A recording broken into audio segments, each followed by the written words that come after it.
Assalamualaikum warahmatullahi wabarakatuh.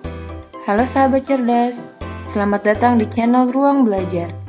Kali ini kita akan belajar bersama mengenai energi dalam sistem kehidupan. Sahabat cerdas, tahu nggak sih apa yang dimaksud dengan energi? Apa saja sih bentuk energi dalam kehidupan kita? Energi didapatkan dari mana saja ya?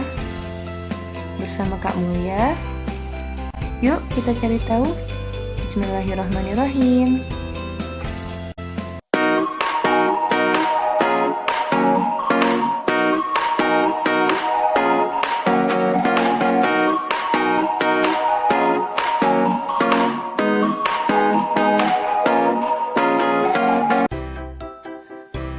Tahukah sahabat apakah energi itu?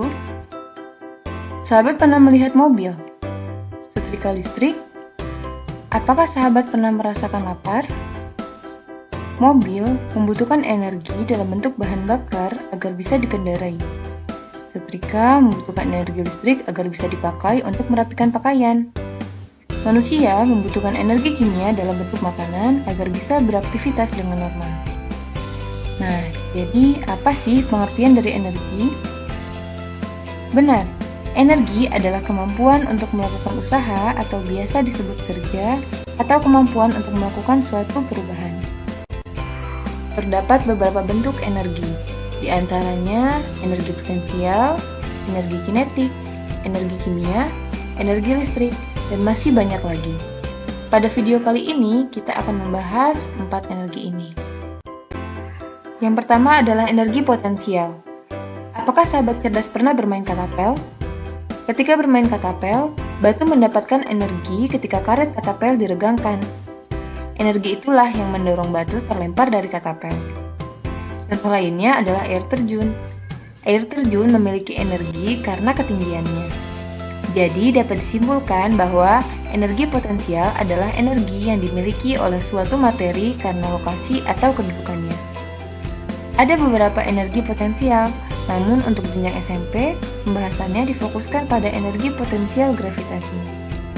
Rumus energi potensial adalah EP sama dengan M dikali G dikali H, dengan EP adalah energi potensial dengan satuan Joule, M adalah massa benda dengan satuan kilogram, G adalah percepatan gravitasi dengan satuan meter per sekon kuadrat, dan H adalah ketinggian atau kedudukan benda dengan satuan meter. Agar lebih memahami materi, yuk sama-sama kita kerjakan soal berikut ini. Sebuah apel bermassa 150 gram berada di pohonnya.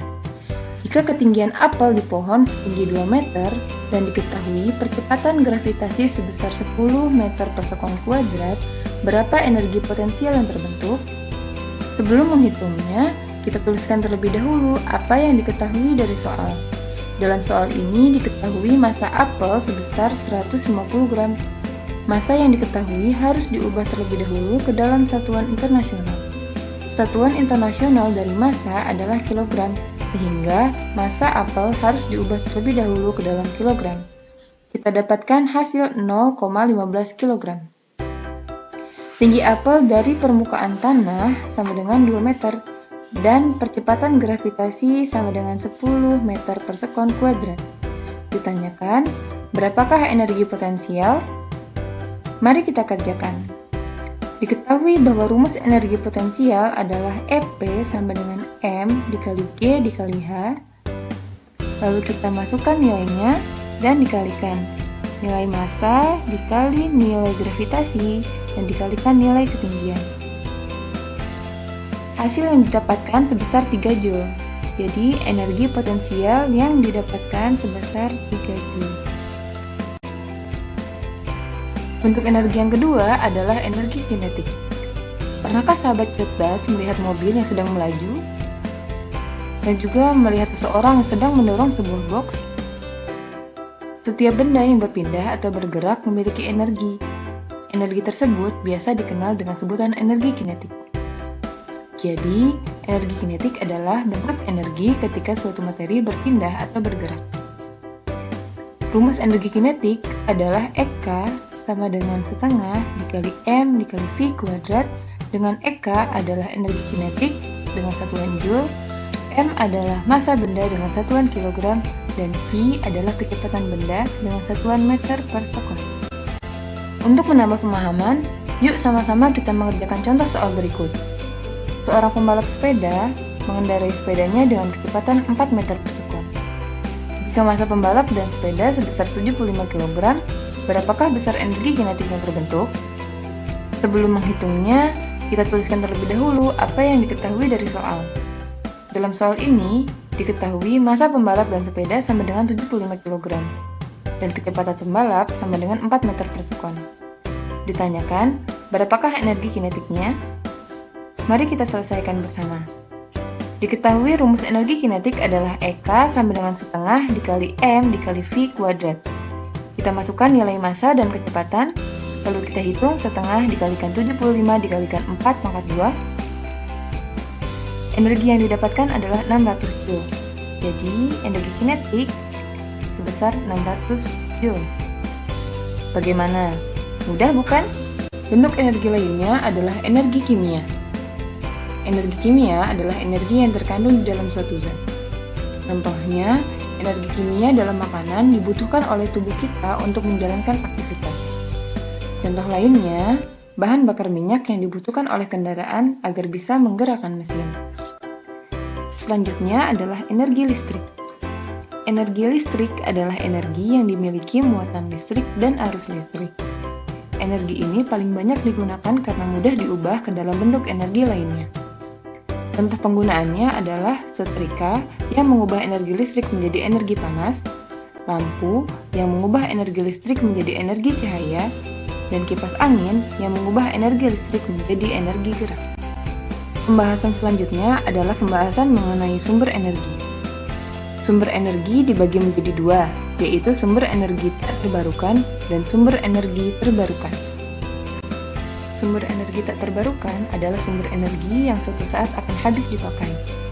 Sumber energi tak terbarukan dibagi menjadi beberapa jenis. Yang pertama adalah energi hasil tambang bumi, meliputi minyak bumi, gas, dan batu bara. Energi hasil tambang bumi berasal dari fosil tumbuhan dan hewan yang terkubur jutaan tahun yang lalu. Yang kedua adalah energi nuklir.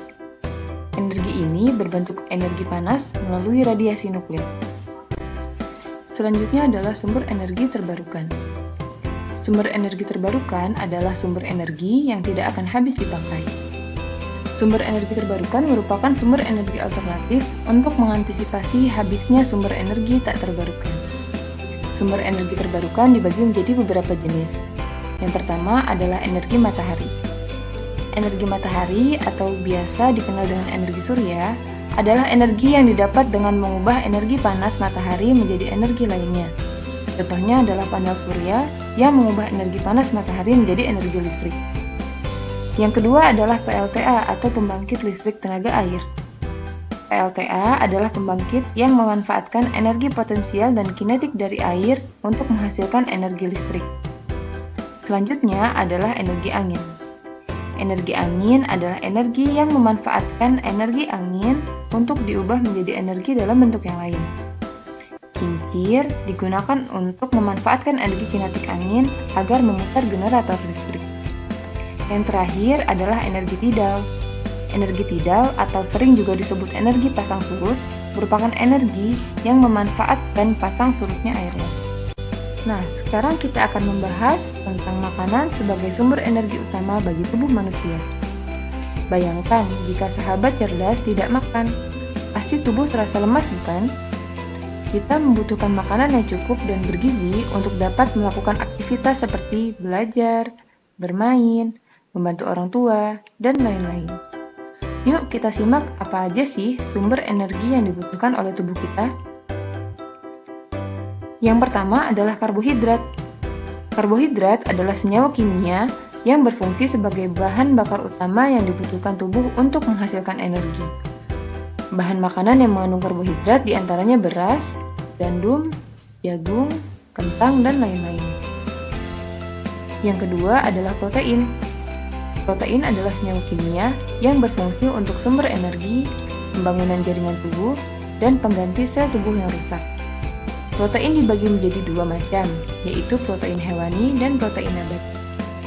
Protein hewani adalah protein yang berasal dari hewan, contohnya telur, ikan, susu, dan lain-lain.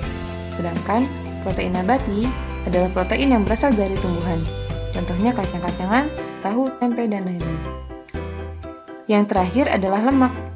Lemak merupakan senyawa kimia yang memiliki fungsi sebagai sumber energi, pelarut vitamin A, D, E, dan K, pelindung organ tubuh yang penting, dan pelindung tubuh dari suhu yang rendah. Lemak juga dibagi menjadi dua jenis, yaitu lemak hewani dan lemak nabati. Lemak hewani adalah lemak yang berasal dari hewan, banyak terkandung dalam daging, keju, susu, kuning telur, dan lain-lain. Dan lemak nabati adalah lemak yang berasal dari tumbuhan, banyak terkandung dalam kelapa, kemiri, buah alpukat, dan kacang-kacangan. Jadi, sahabat cerdas harus makan makanan cukup dan bergizi ya, agar bisa tumbuh kuat, sehat, dan cerdas. Alhamdulillah, pembahasan materi pada video kali ini sudah selesai. Bagaimana? Gampang bukan belajar mengenai energi? Sahabat cerdas sudah paham? Untuk menguji pemahaman sahabat cerdas semuanya, kerjakan soal latihan di kolom deskripsi ya. Jangan lupa subscribe, like, dan share channel ini agar lebih banyak manfaat yang sahabat cerdas dapatkan. Sampai jumpa di video selanjutnya. Wassalamualaikum warahmatullahi wabarakatuh.